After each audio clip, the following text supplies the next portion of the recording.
Aksi sosial YouTuber Pratiwi Novianti untuk mengurus anak-anak terlantar yang tak memiliki biaya hingga orang-orang tua sia-sia.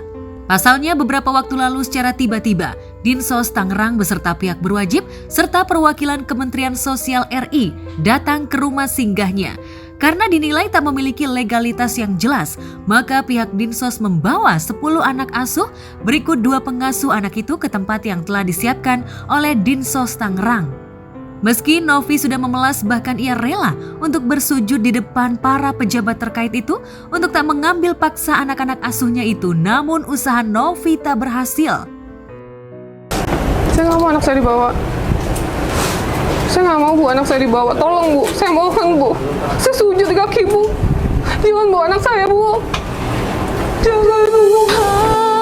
Nolongin orang dan anak-anak yang harusnya dibantu emang salah jadinya. Salah karena peraturan, bukan karena kemanusiaan. Jadi kemanusiaan nomor 2 guys.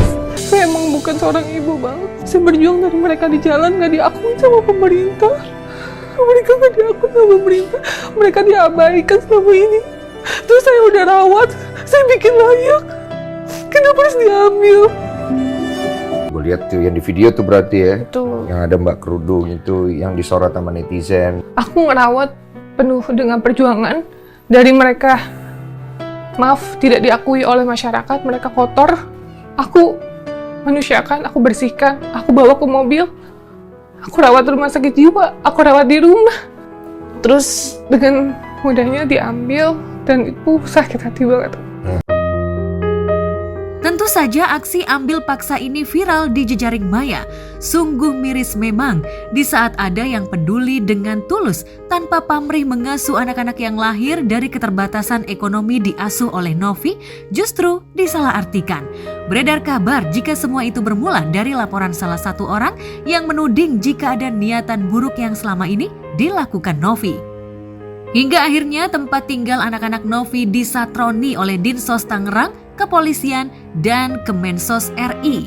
Aku udah mengikuti prosesnya dan aku di situ menjelaskan sereal mungkin apa yang aku lakukan atas dasar kemanusiaan. Ya mungkin maafkan saya atas ketidaktahuan saya Bang untuk pemberkasan itu, karena di otak saya cuman ada gimana caranya ini cepat dievakuasi, gimana caranya ibu dan anaknya bisa selamat, gimana caranya kita sebagai manusia melakukan sesuatu hal yang cepat gitu agar bisa menyelamatkan orang lain gitu, karena kita nggak tahu gimana nasibnya kalau kita nggak datang. Sedangkan saya sering banget menghubungi dinas sosial, ini oknum ya, kita nggak bisa menjudge ini lokasi ada di mana, tapi sering banget saya tungguin itu dinas sosial nggak datang-datang, terus kita harus ngapain? Diem aja. Pada saat itu ya, hari Senin tanggal 31 Juli 2023, Dinas Sosial diundang atau diminta oleh Bareskrim Polri melalui Polsek Ciledug untuk hadir di lokasi kejadian untuk bisa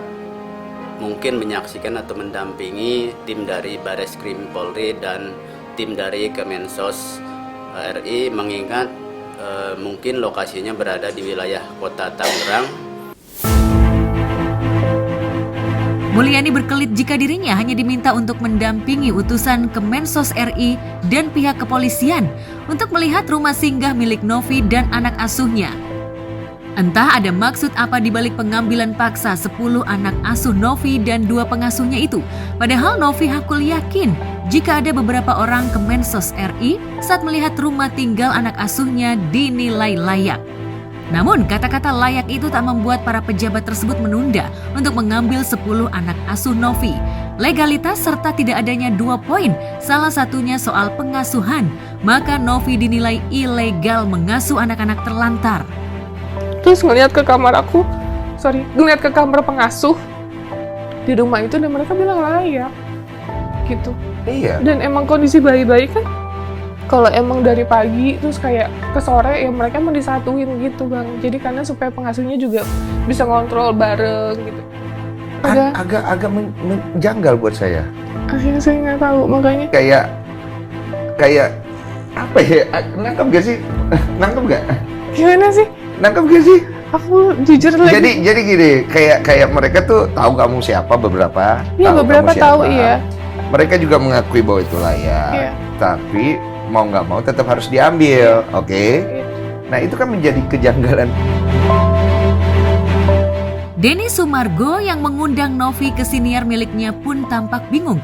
Apalagi kesan layak dengan fasilitas cukup baik serta asupan makanan terjamin justru harus diambil paksa karena tidak terpenuhinya legalitas yayasan milik Novi.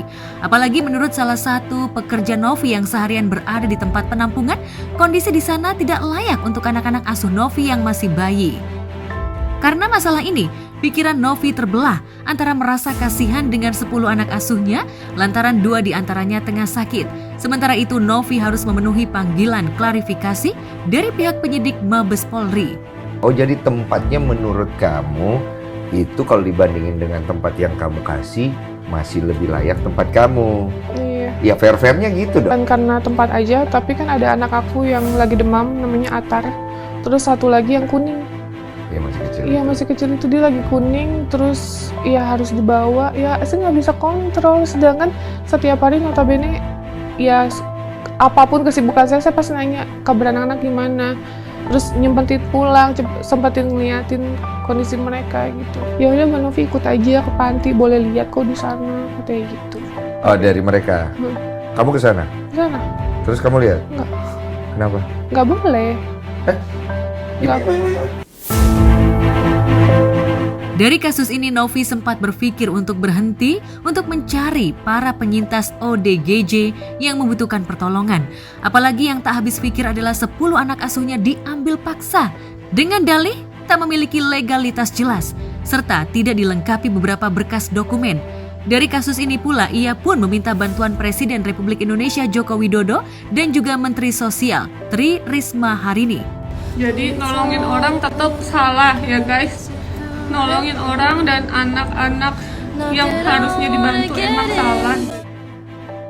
Semoga Bu Risma nonton ini ya. Saya pikir Bu Risma itu adalah seorang wanita yang cukup sangat bisa kita andalkan kok. Aku kan ngelihat beberapa sepak terjangnya. Gue yakin kalau dia nonton ini pasti dia akan Sempat kemarin mau berhenti. Kapan?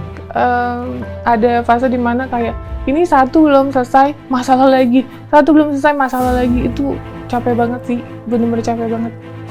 Ya kami sih meminta ya lihat kondisi dulu ya, jangan langsung menyalahkan dinas sosial dan kita tunggu hasilnya dari Bareskrim Polri.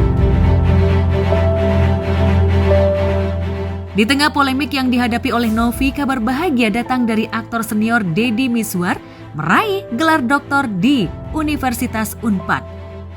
Tak hanya wisuda doktor, rektor kampus tersebut juga memberikan gelar sebagai wisudawan tertua kepadanya. Tentu saja raihan gelar akademik Deddy itu menjadi viral di jejaring maya. Dan yang tak kalah menarik adalah Deddy juga wisuda bersama putranya Mayor Infantri Zulfikar di fakultas dan jurusan yang sama dengan IPK yang sama pula 4,0. Hal itu tentu saja membuat Deddy bahagia, pun keluarga yang hadir menyaksikan momen spesial tersebut. Tak ada batasan dalam urusan pendidikan, dukungan dari keluarga dan orang terkasih membuat Deddy seperti haus akan nilai akademis. Karena capaiannya itu, Deddy pun mendapat ucapan selamat dari para sahabat dan juga warganet di kolom komentar foto berbaginya.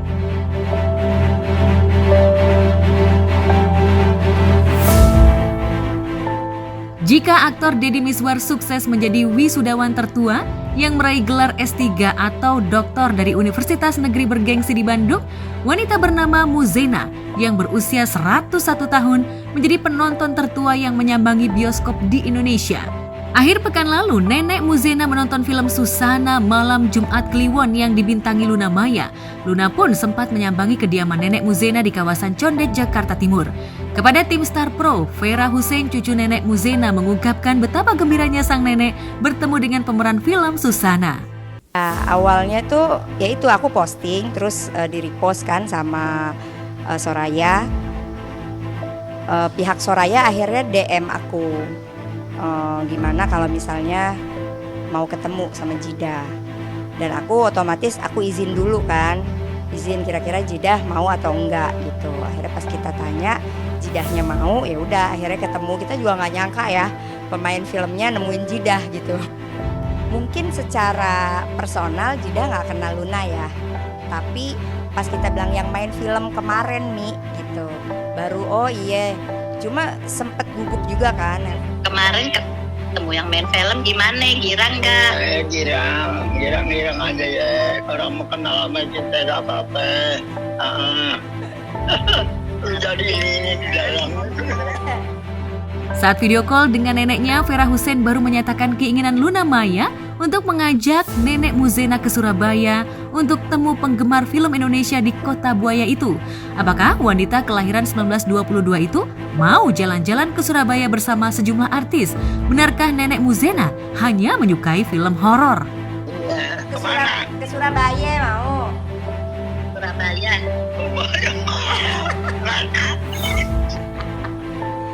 Nah, jalan-jalan nih. Surabaya, kalau ke Surabaya sama yang main film Susana mau?